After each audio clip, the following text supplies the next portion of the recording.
Hi guys, welcome back to my another episode of my cooking. Today ay magluto tayo ng steamed radish. Wow! Ito ang gagamitin natin na radish. Ugasan natin at balatan and then i-slice nito after mabalatan. Wow! Ang half lang ang gagamitin natin na radish dito guys.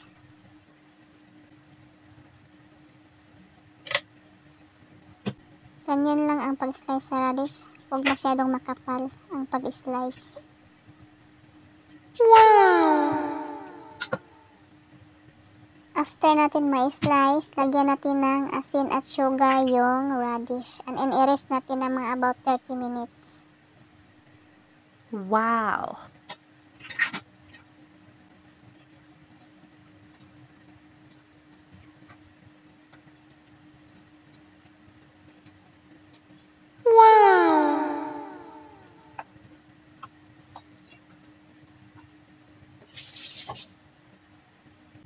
Dalawang piraso na fresh na shiitake mushroom and then tapos ko na ito nahugasan.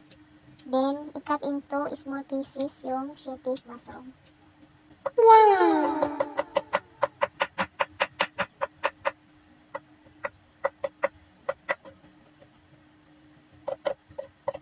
Wow!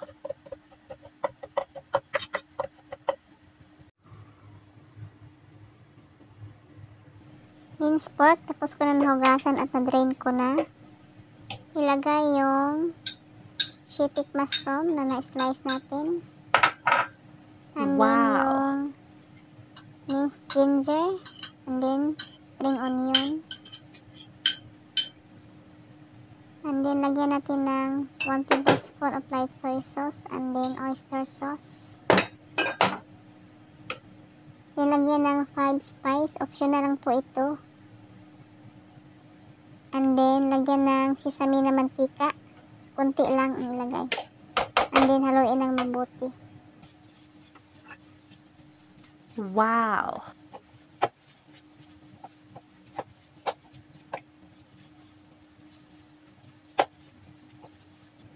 Then lagyan natin ng cornstarch, then lagyan natin ng 2 tablespoon of water para ma-mix well yung cornstarch. Wow!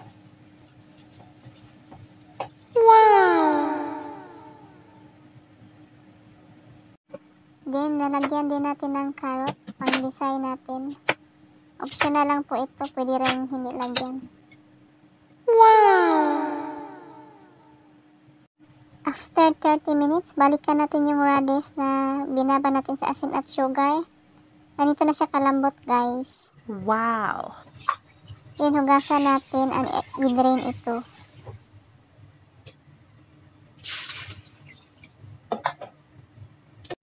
Ilagay na natin yung minced pork sa radish guys. Ganito lang ang paglagay. Very easy lang guys.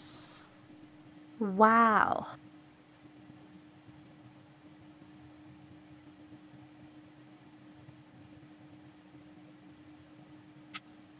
Ayan guys, tapos ko na nalagyan ng radish.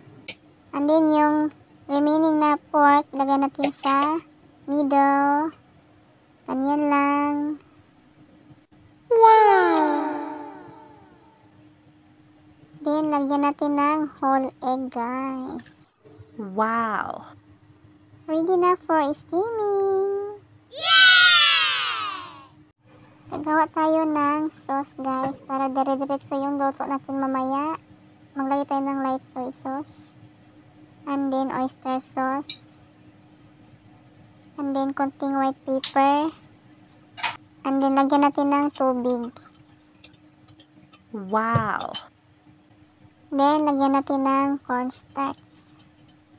Wow! Ready na yung mga ingredients, guys. At yung sauce, yung minced carrot, spring onion, minced garlic, at minced ginger. Wow! Ayan na guys, nagpakulo na ako ng tubig and then i-steam natin ng 20 minutes.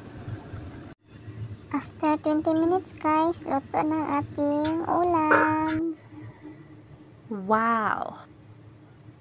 Then, gagawa na tayo ng sauce, guys. Maglagay tayo ng konting mantika.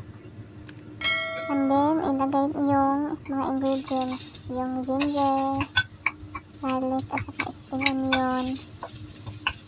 Fry lang ng sandali. And then, ilagay yung carrot. Wow. Then, fry lang din ng sandali. And then, ilagay yung sauce na ginawa natin kanina.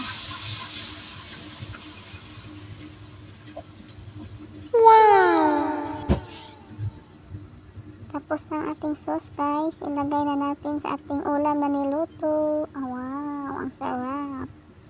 Yummy! It's done, guys. I-serve na natin. Thank you for watching. Wow.